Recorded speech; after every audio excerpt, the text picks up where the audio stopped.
3 فطری قوانین جو کڑوے لیکن حق ہیں۔ پہلا قانون فطرت، اگر کھیت میں دانہ نہ ڈالا جائے تو قدرت اسے گھاس پھوس سے بھر دیتی ہے۔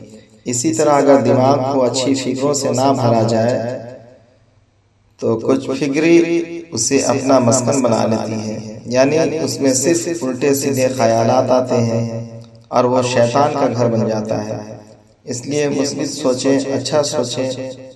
دوسرا قانون فطرت، جس کے پاس جو کچھ ہوتا ہے وہی کچھ بانٹتا ہے۔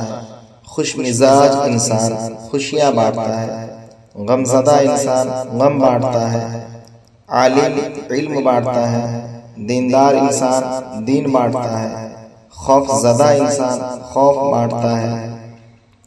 اس لیے خود میں مثبت احساس پیدا کریں، اچھی چیزیں سیکھیں، مصروف رہیں، خوش رہیں۔ تیسرا قانون فطرت، آپ کو زندگی میں جو کچھ بھی حاصل ہو اسے ہضم کرنا سیکھیں، اس لیے کہ کھانا ہضم نہ ہونے پر بیماریاں پیدا ہوتی ہیں۔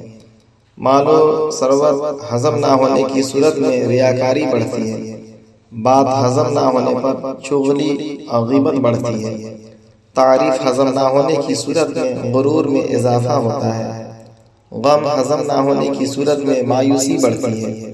اس لیے ہضم کرنا سیکھیں، اپنی زندگی کو آسان بنائیں اور ایک بامقصد اور با اخلاق زندگی گزاریں، لوگوں کے لیے آسانیاں پیدا کریں، خوش رہیں اور خوشیاں بانٹیں۔